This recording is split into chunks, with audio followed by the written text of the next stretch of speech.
Bienvenido a Noctaris. Soy el orador nocturno. Hay noches en las que la realidad se desmorona. Noches en las que los vivos y los muertos caminan por la misma calle, respiran el mismo aire, y nosotros simplemente no los vemos. O quizá no queremos verlos. Hoy es uno de esos días, el 1 y 2 de noviembre, Día de Muertos, la fecha en la que se rompe el velo entre mundos, cuando los difuntos regresan con hambre de reconocimiento, de respeto, de presencia, y aquellos que olvidan esta verdad, pagan un precio muy alto. Te traigo 6 historias, 6 relatos que han permanecido en las sombras, susurrados en pueblos remotos de México, guardados en la memoria de quienes las vivieron.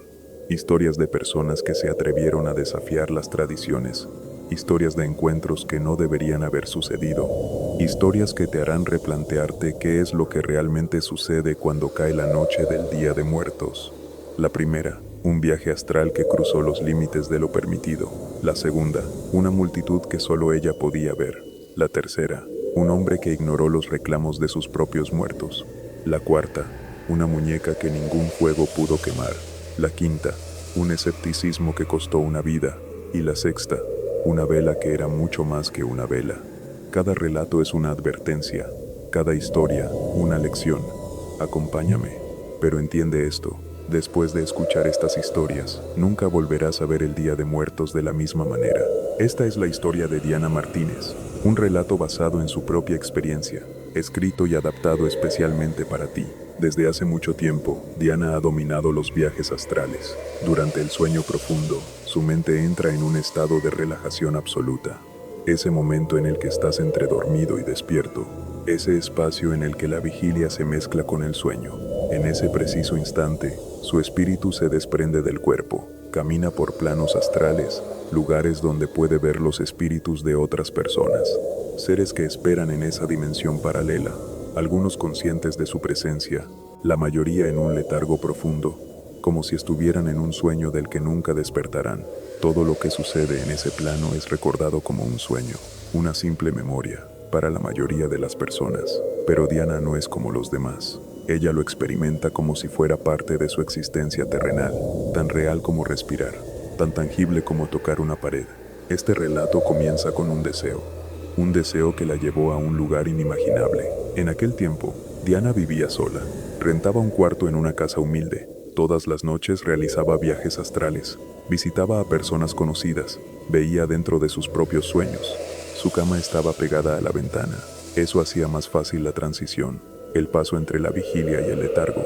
Sin embargo, en aquella ocasión quiso ir más allá, quiso experimentar, descubrir cuáles eran sus alcances. Nunca lo había intentado de esa forma. Todo sería nuevo. A pesar de conocer ciertas reglas, era la víspera del Día de Muertos. Tenía planeado ir al cementerio con su madre por la mañana, pero esa noche decidió hacer algo diferente. Se recostó en su cama, cerró los ojos, puso su mente en blanco, unió las puntas de sus dedos. Tenía la intención de hacer algo que nunca había hecho, algo que desafiaba sus propias limitaciones. Entrada la madrugada, entre el sueño, notó que faltaba poco para el amanecer. Era hora de comenzar. Hizo que su espíritu volara por la negrura, lejos de su cama, lejos, en medio de la nada, mientras su cuerpo dormía profundamente. Sabía una regla fundamental: tenía que regresar antes del amanecer. Esa era la ley. Elevó su espíritu, se dirigió hacia la casa de su madre. Al llegar, toda la familia estaba reunida. Sus espíritus congregados parecían estar hablando entre ellos. Diana se acercó a su tío mayor. Le preguntó si quería ver a su padre. El tío la miró con incredulidad, con rechazo. Le dijo que había perdido la razón, que su padre había muerto hace algún tiempo. La rechazó. Se acercó a su tía. Le hizo la misma pregunta. Igual rechazo, igual incredulidad. Pero vio a su madre, sentada, esperando. Diana supo que ella aceptaría. Su madre había amado profundamente a su abuelo, pero Diana dudaba. Pensaba que quizá verlo sería muy difícil, que traerla de vuelta sería complicado. Le comentó sus intenciones a su madre. Su madre aceptó sin más preámbulos, aunque no le creía del todo. Al acercarse el Día de Muertos, Diana quiso comprobar algo que la obsesionaba. Podía ver los espíritus de los difuntos, como lo hacía con los vivos. Podía entrar en contacto con ellos, pero la energía necesaria era enorme. Necesitaba a alguien más. Su madre. El vínculo entre su madre y su abuelo era muy fuerte. Diana sabía que su abuelo siempre estaba al lado de su madre, que deseaba verla. Se sentaron en medio de la negrura. Diana tomó las manos de su madre. Antes de comenzar, le hizo una advertencia que no podía ignorar. Pasara lo que pasara, no debía soltarla, no durante el trayecto. Tenía que venir con ella cuando se lo indicara. Y lo más importante, tenían que regresar al cuarto antes de que amaneciera. Esa era la regla sagrada. Su madre entendió. Se tomaron de las manos fuertemente. Crearon un vínculo. Sus espíritus comenzaron a desplazarse hacia el cementerio, donde estaba enterrado el abuelo. Entraron por la puerta trasera. Era día de fieles difuntos. Al entrar, notaron algo aterrador. Había muchísimas personas de pie, algunas al lado de las tumbas, otras sentadas en ellas. Los muertos habían venido para recibir las ofrendas de sus familiares. Diana le comentó a su madre, con calma, con seriedad: ellos han venido para recibir lo que les prometieron. Caminaron lentamente entre aquellas apariciones. Los muertos las veían fijamente. Parecían estar vivos, algunos con el rostro lleno de soledad, otros con un gesto de paz. Era inquietante verlos, pero más aún ver a los que estaban solos, a los que ninguna persona iría a visitar. Sus cuerpos eran cadavéricos. En lugar de rostros, solo había grano expuesto, cuencas vacías donde debían estar los ojos, hileras de dientes que parecían sonreír, pero solo denotaban abandono total, abandono que los consumía, que los dejaba en ese estado deplorable. Su madre apretó la mano de Diana sin soltarla. Siguieron caminando hasta la tumba del abuelo. Su lápida era una gran puerta. Diana tocó. La puerta se abrió. Mostró unas escaleras. Bajaban hacia una negrura infinita. Ambas comenzaron a descender, con cautela, por aquellas escaleras largas y angostas, suspendidas en la oscuridad. No sabían cuánto tiempo estuvieron bajando, pero al llegar al final, vieron luces tenues, luces que se hacían más intensas. Revelaron la presencia de su abuelo. Estaba sentado en una mesa, jugando dominó con dos hombres más. Estaban contentos, riéndose. El abuelo colocó una ficha con firmeza. Hizo un ruido que hizo eco. Cerró el juego. Ganó. Y comenzó a reír. Esa risa peculiar que Diana recordaba. Esa risa burlona que siempre lo caracterizaba. Cuando los hombres notaron la presencia de Diana y su madre, el abuelo volteó. Su rostro cambió. Una emoción que Diana jamás podría olvidar. Una emoción pura. Tanto su madre como su abuelo corrieron a abrazarse. Los hombres desaparecieron por las escaleras. El tiempo pareció detenerse. Mientras corrían hacia el abrazo, sollozaban. Se decían cuánto se querían. Su madre lloraba en un estado frenético. Le decía que lo extrañaba, que lo necesitaba. Diana esperó en la entrada, pero notó algo. El cielo comenzaba a aclarar. Amanecía. Era hora de volver. Los difuntos estaban ansiosos. Esperaban a los visitantes vivos. Bajó nuevamente. Fue por su madre. Su madre estaba ansiosa. No quería volver. Deseaba quedarse con su padre, pero Diana fue firme. Recordó el trato. Su madre se abrazó fuertemente de su abuelo. Él entendió. La alejó con esfuerzo. Mientras lloraba inconsolablemente, Diana abrazó a su madre. La sacó casi arrastrando de la tumba. La puerta se cerró atrás de ellas. Caminaron entre los difuntos. Salieron del cementerio. Llorando, se apresuraron. Diana regresó a la casa de su madre, luego a la suya. Escuchaba a los gallos cantar, el trinar de las aves. Llegó a su casa. Se vio acostada en su cama. La negrura desapareció. Los primeros rayos del sol le dieron en la cara. Sintió la calidez. Respiró profundo. Estaba completamente exhausta. Casi no podía moverse. Esa mañana, fue con su madre al cementerio. Su madre contó que había soñado con ella y con su padre, en un campo lleno de flores. Diana estaba ahí. Se abrazaron, sin decirse nada. Permanecieron un buen rato así. Observaron la foto del abuelo en el altar. Diana sintió algo extraño. Su rostro parecía darle las gracias. Segunda historia, un relato basado en sucesos reales, escrito y adaptado especialmente para ti. Hace algún tiempo, una mujer trabajaba en el área de cocina de un Walmart, en Aljadores, en la ciudad de Tampico, Tamaulipas. Era el mes de octubre, época lluviosa. Había llovido durante todo el día, haciendo de la ciudad un caos absoluto. Las inundaciones eran severas, las calles se convirtieron en ríos, mucho personal no llegó a laborar. Por esa razón, ella tuvo que doblar turno. No había relevo, nadie más llegaría. Serían las 10 de la noche, cuando finalmente salió de la tienda. El aguacero no se detenía, no podía ser peor. Vivía en una zona que sufría inundaciones graves. Era complicado encontrar transporte, más aún entrar en la colonia. Las calles estaban repletas de encharcamientos. Varios compañeros se habían quedado, tenían inventario. Ella fue una de las afortunadas, salió un poco antes, por haber cubierto el turno completo. La lluvia se hizo más torrencial, el cielo relampagueaba constantemente. Esperó unos minutos a que aminorara el aguacero, pero en vez de eso, pareció intensificarse más. El viento llegó, haciendo la espera más caótica. No había una sola persona en el estacionamiento. Incluso los franeleros se habían marchado temprano. Los compañeros que salieron con ella llevaban vehículo propio, o sus esposos habían ido por ellas. Como no tenía mucha relación con ellos, no se ofrecieron a llevarla. Quedó completamente sola, esperando que pasara la lluvia. El camino hacia la avenida era largo, tortuoso. Quiso esperar en la seguridad del estacionamiento techado, mientras pasaba la tormenta, pero estaba cansada, no sentía los pies. Además, no llevaba sombrilla, ni forma de cubrirse.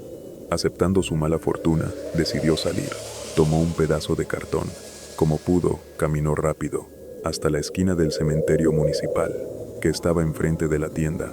Los taxis en ese punto no se detenían, se seguían de largo. A pesar de los semáforos, debido a los encharcamientos, ya estaba completamente empapada.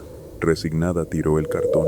Optó por caminar hasta el hospital, que estaba por la acera del mismo cementerio. Esperaría allá a tomar un taxi. Al comenzar a avanzar, se dio cuenta de algo extraño. Metros más adelante había un gentío. Eran muchas personas.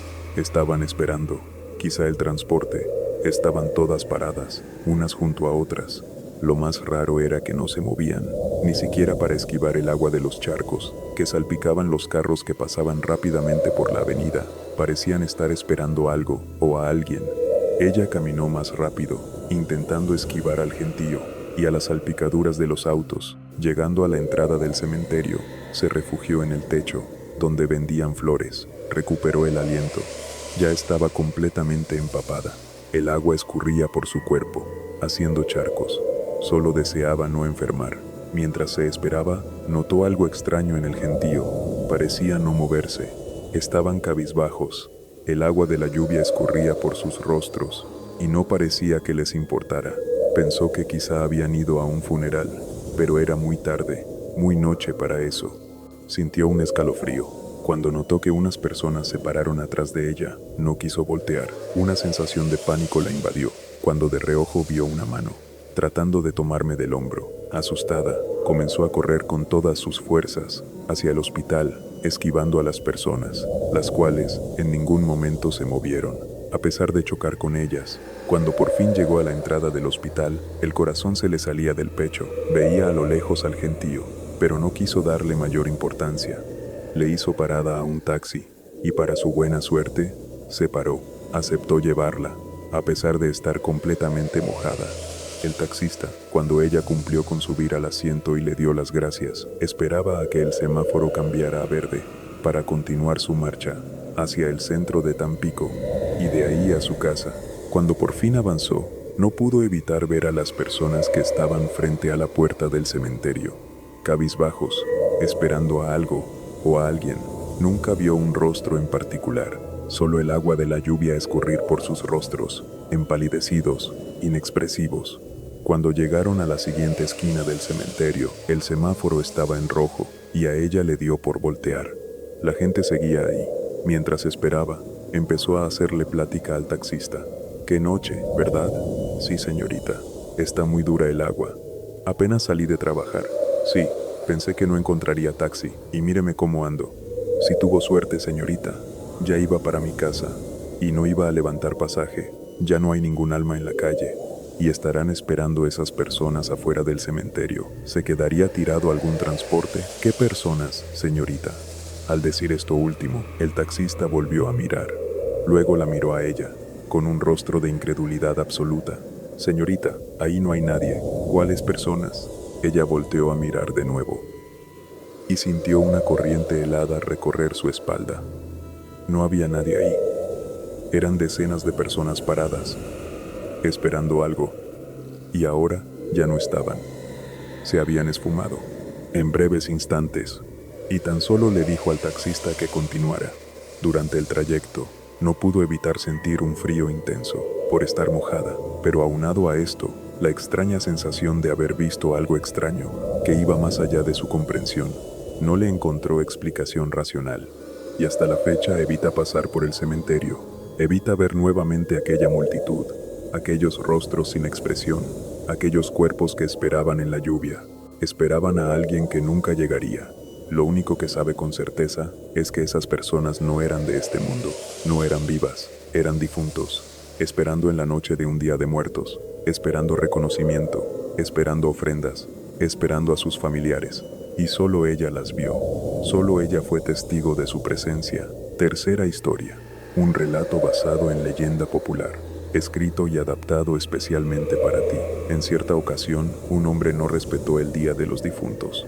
Se trataba de un campesino, un hombre que no quería perder ni un solo día de trabajo en su parcela. Así que cuando llegó la fecha de celebrar el Día de Muertos, se dijo a sí mismo: no voy a perder mi tiempo en ese día, debo ir a trabajar mi parcela. Cada día debo buscar algo para comer, y no voy a gastar mi dinero en estas fiestas que además me quitan bastante tiempo. Su decisión fue firme, no habría excepciones. Se fue a trabajar al campo. Estaba más ocupado que nunca, trabajando sin descanso, sin pensar en sus obligaciones espirituales, sin importarle que era el día en el que sus difuntos regresaban, el día sagrado, el día que debería estar en su hogar, preparando la ofrenda, recordando a sus muertos. Pero él siguió trabajando, indiferente, orgulloso de su decisión. Cuando estaba más ocupado, más concentrado en su labor, escuchó algo, una voz que salió del monte, una voz familiar, la voz de su padre, llamándolo desde la oscuridad del bosque: hijo, hijo, quiero comer unos tamales. El hombre se quedó muy sorprendido, se detuvo, pensó que era su imaginación, que el cansancio le estaba jugando una broma cruel, una alucinación producto del trabajo excesivo. Pero poco después, escuchó claramente otras voces, como de personas que conversaban entre sí y lo llamaban por su nombre.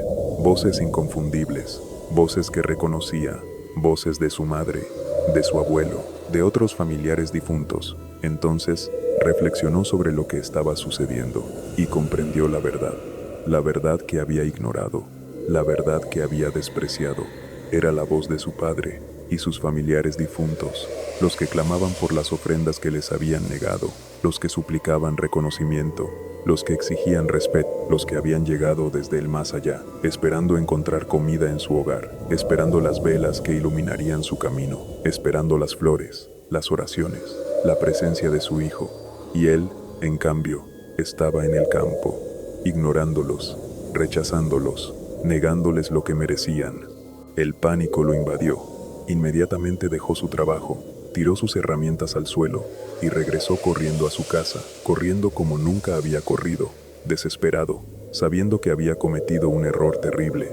Al llegar a su casa, le dijo a su mujer con urgencia: mata un guajolote, prepara tamales, ahora, sin esperar, sin retrasos. Su mujer, confundida pero obediente, comenzó a trabajar sin cesar en la cocina, preparando las ofrendas.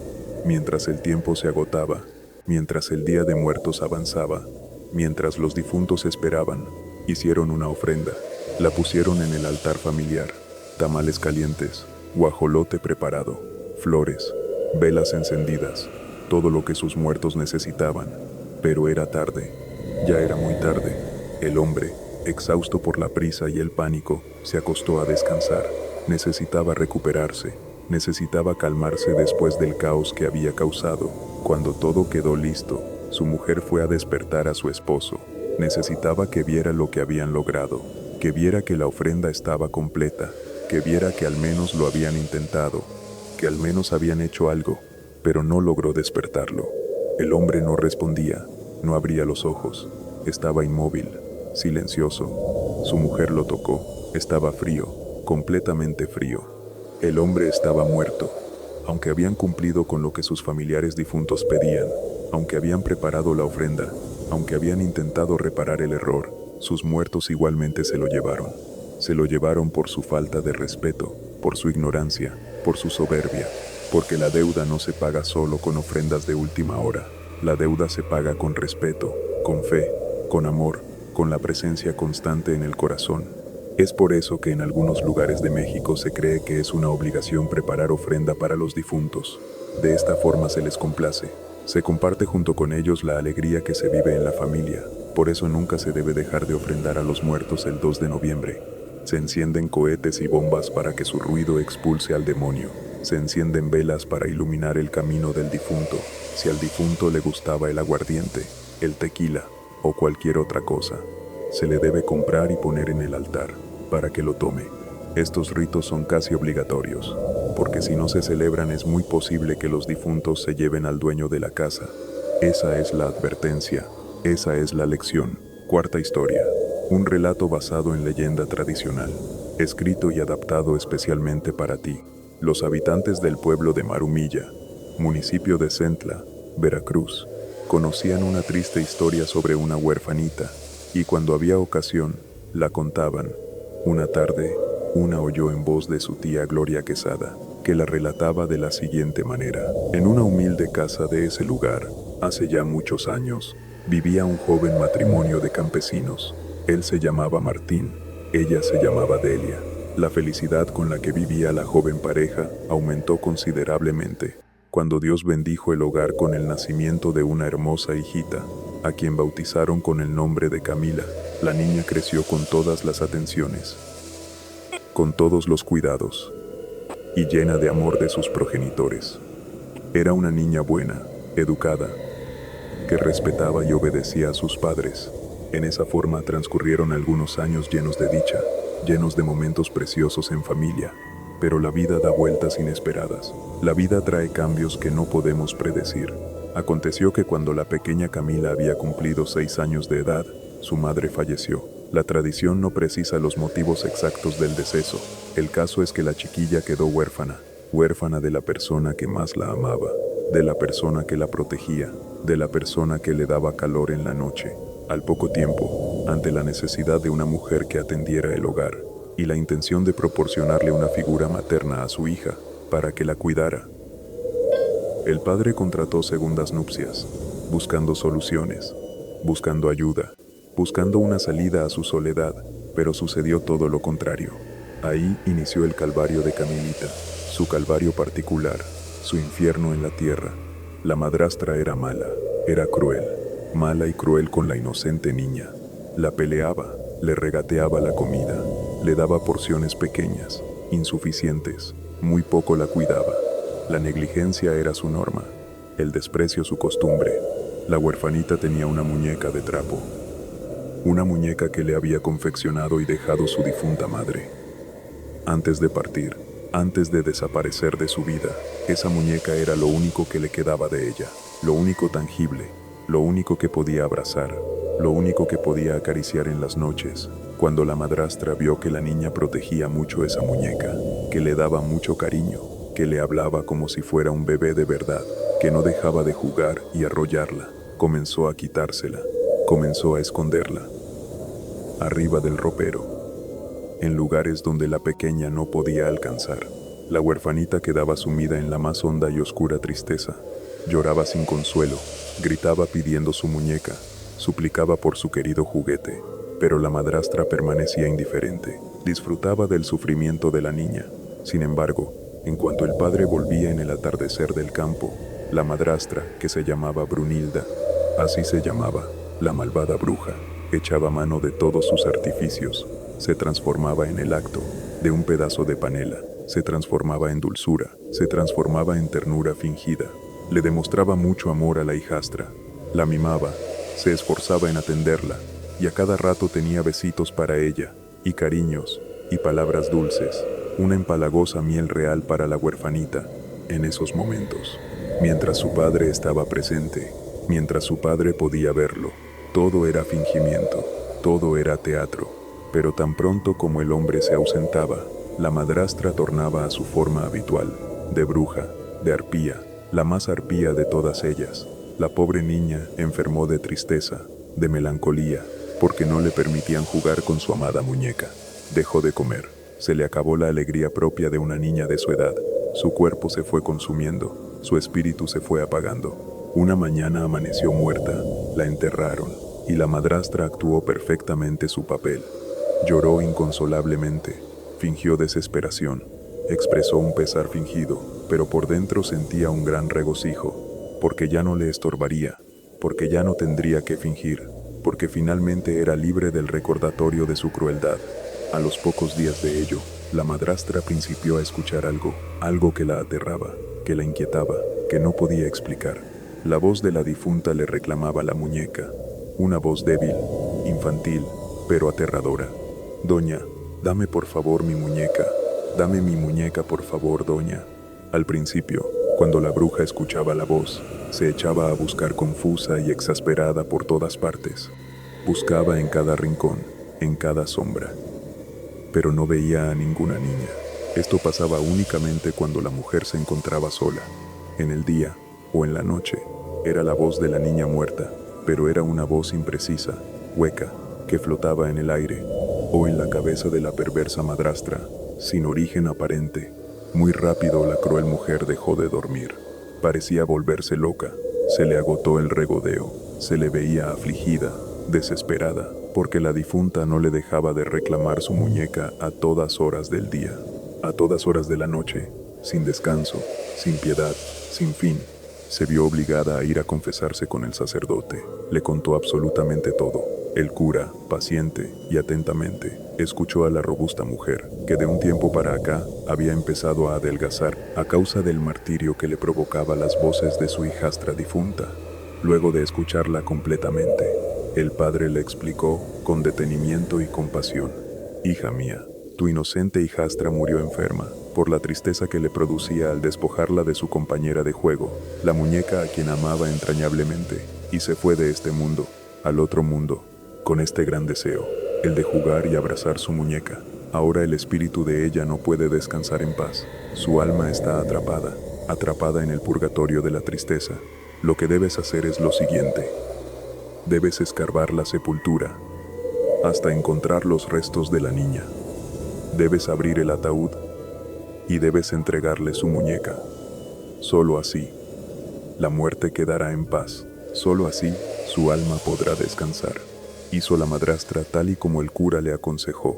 Con los peones ayudándola, escarbaron la tierra, abrieron el ataúd y con sus propias manos colocó la muñeca junto a los restos de Camila. Antes de volver a tapar la tumba, se arrodilló y le pidió perdón en voz alta, repetidamente, a su difunta hijastra.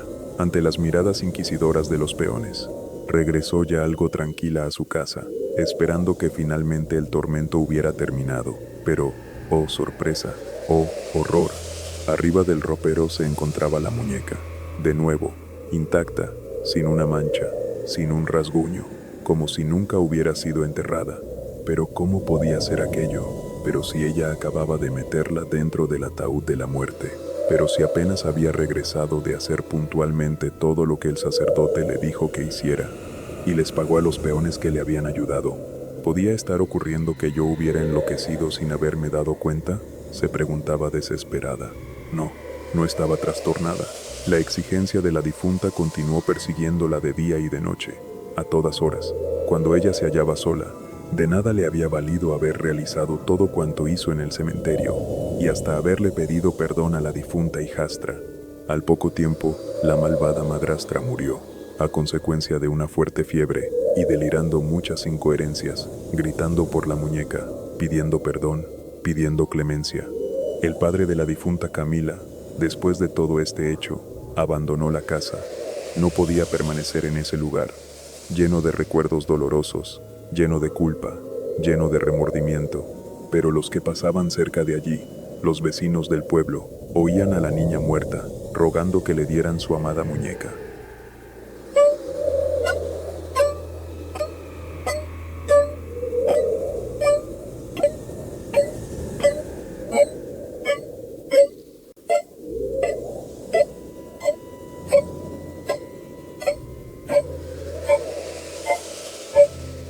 Entonces los vecinos trajeron al sacerdote, y este bendijo la humilde casona de madera y palma, después de lo cual la quemaron completamente, sin dejar nada en pie. Solo así se acallaron aquellas voces. Quinta historia.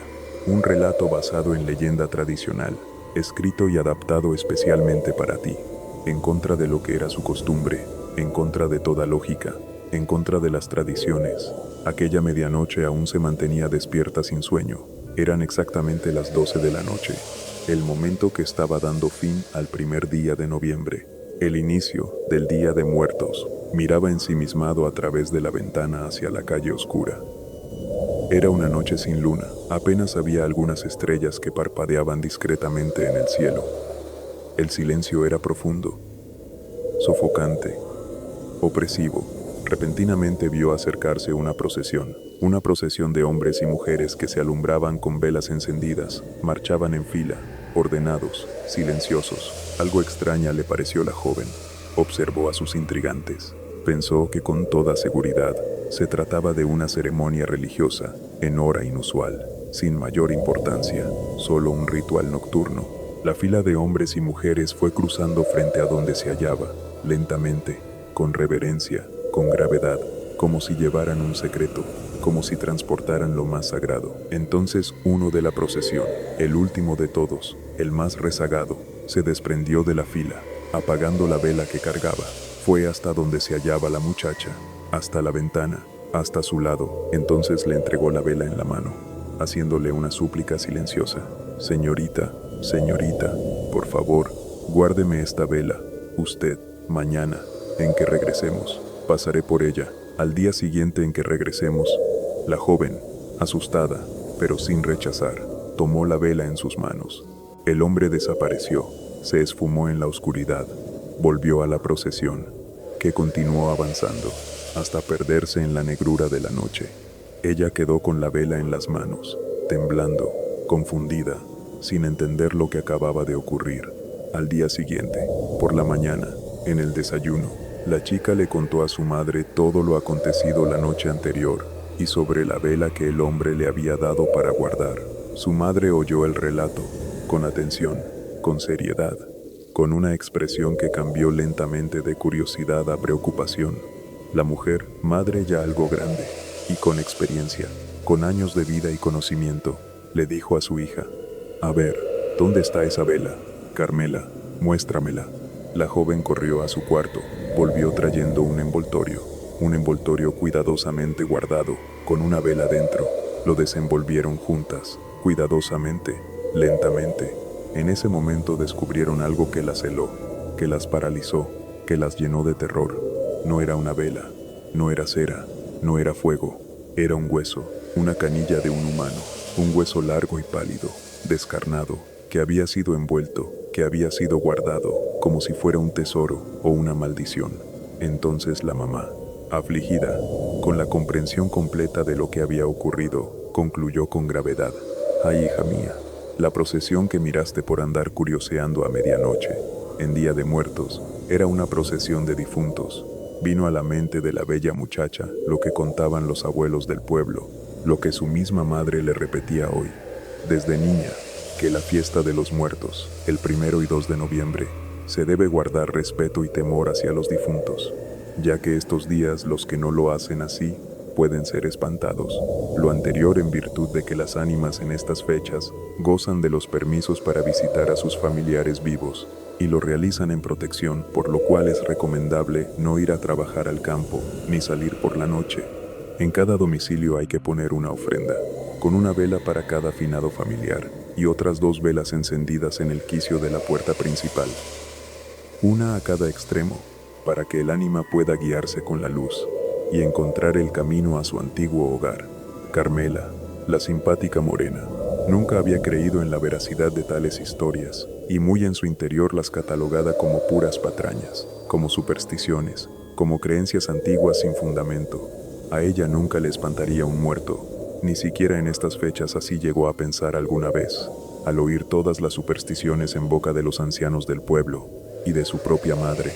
Hay que cuidarse de los vivos, que hacen más ruido que los muertos, se dijo entonces, y soltó una risa entre burlona y divertida, una risa de incredulidad. una risa que reflejaba su desprecio por la tradición. Pero ahora, precisamente ahora, a ella le estaba ocurriendo aquello que no parecía tener nada de divertido y ninguna explicación sensata. ¿Por qué a mí y no a otro?, se interrogó en voz alta, con angustia, con desesperación.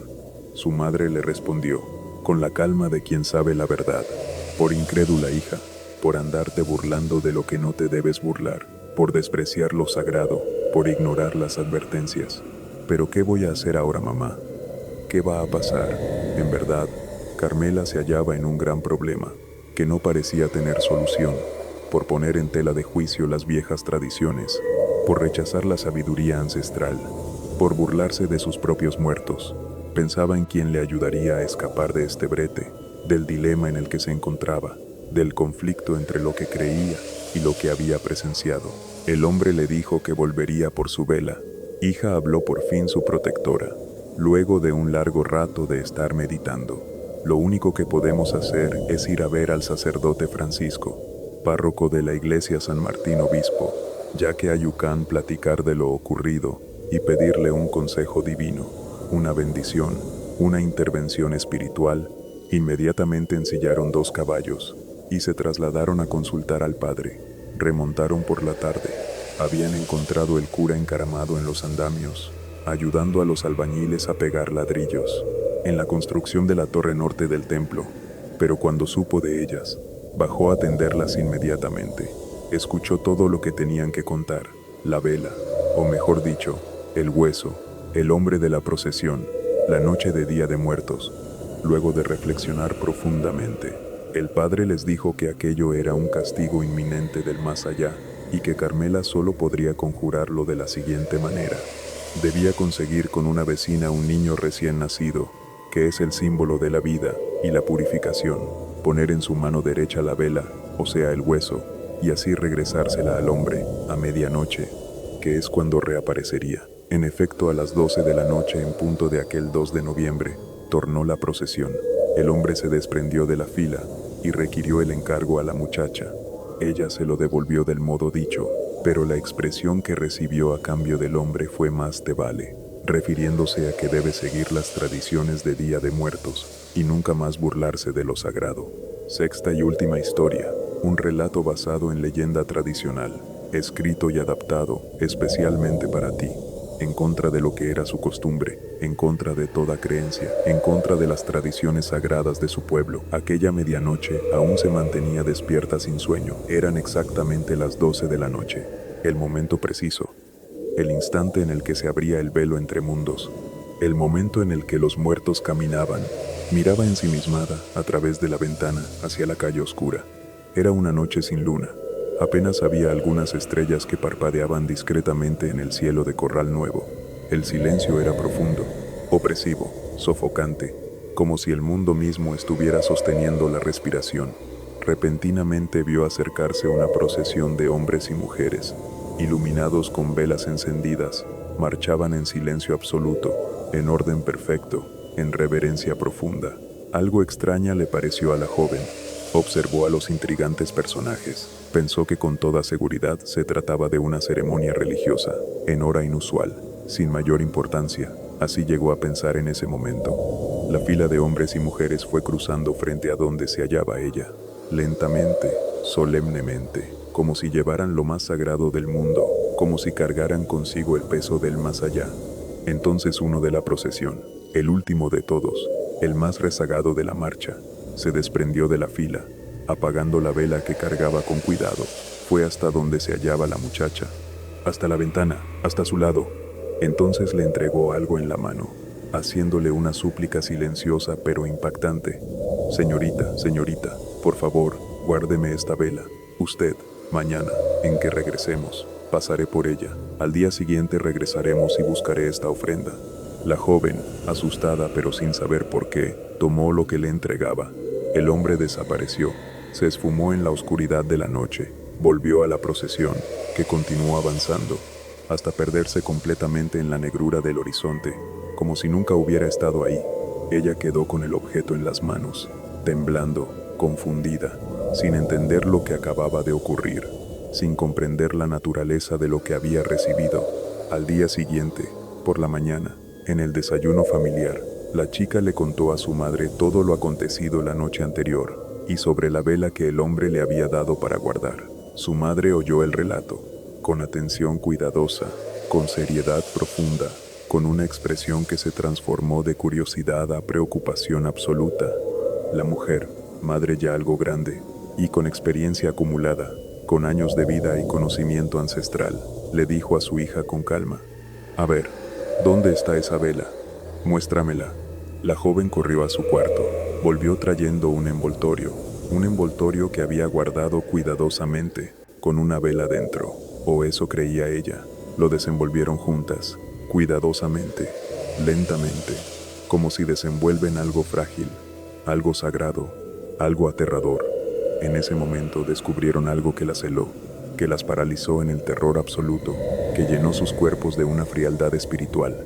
No era una vela, no era cera, no era fuego, era un hueso, una canilla de un humano, un hueso largo y pálido, descarnado, blanqueado por el tiempo, que había sido envuelto cuidadosamente, que había sido presentado como una ofrenda, como una advertencia, como una maldición. Entonces la mamá, afligida, con la comprensión completa de lo que había ocurrido, de lo que significaba ese hueso, concluyó con gravedad absoluta: «Ay, hija mía, la procesión que miraste, por andar curioseando a medianoche, en Día de Muertos, era una procesión de difuntos, eran almas que regresaban, que buscaban reconocimiento, que buscaban vela, que buscaban recuerdo». Y vino a la mente de la bella muchacha lo que contaban los abuelos del pueblo, lo que su misma madre le repetía desde niña, que la fiesta de los muertos, el 1 y 2 de noviembre, se debe guardar respeto y temor hacia los difuntos, ya que estos días gozan de permisos especiales para visitar a sus familiares vivos, y lo realizan en protección, por lo cual es recomendable no andar curioseando, no burlarse, no ignorar su presencia. En cada domicilio hay que poner una ofrenda, con una vela para cada finado familiar, y otras 2 velas encendidas en el quicio de la puerta principal, una a cada extremo, para que el ánima pueda guiarse con la luz y encontrar el camino a su antiguo hogar, a la casa que amó, a los brazos que la querían. «Lo que tú recibiste», dijo la madre, «era un mensaje, era una advertencia, un hueso, el símbolo de la muerte, el símbolo de lo que sucede cuando no se honra a los muertos, cuando se ignora su presencia, cuando se burla de sus derechos». Carmela comprendió en ese momento, comprendió la profundidad de lo que había ocurrido, comprendió que el mundo espiritual era real, que los difuntos caminaban, que exigían respeto, que no toleraban la indiferencia. Y desde ese día, desde ese preciso instante, la tradición cambió en su corazón, se convirtió en creyente, se convirtió en respetadora de lo sagrado, se convirtió en guardiana de las tradiciones, y nunca más olvidó el hueso, el símbolo de la lección, la advertencia del más allá. 6 historias, 6 advertencias, 6 lecciones que trascienden el tiempo. Lo que acabas de escuchar no son simples cuentos para asustar, son testimonios de un mundo que existe paralelo al nuestro, un mundo donde los muertos caminan, donde el respeto no es una opción, donde la tradición es la ley. El Día de Muertos no es una celebración caprichosa, es un acto de amor, un puente entre mundos, un reconocimiento de que la muerte no es el final, que nuestros difuntos siguen aquí, en el aire que respiramos, en los silencios nocturnos, en las historias que contamos. Respeta las tradiciones, enciende velas en honor a quien se fue, prepara ofrendas con fe, porque cuando cae la noche del 1 y 2 de noviembre, los muertos regresan y esperan ser recordados.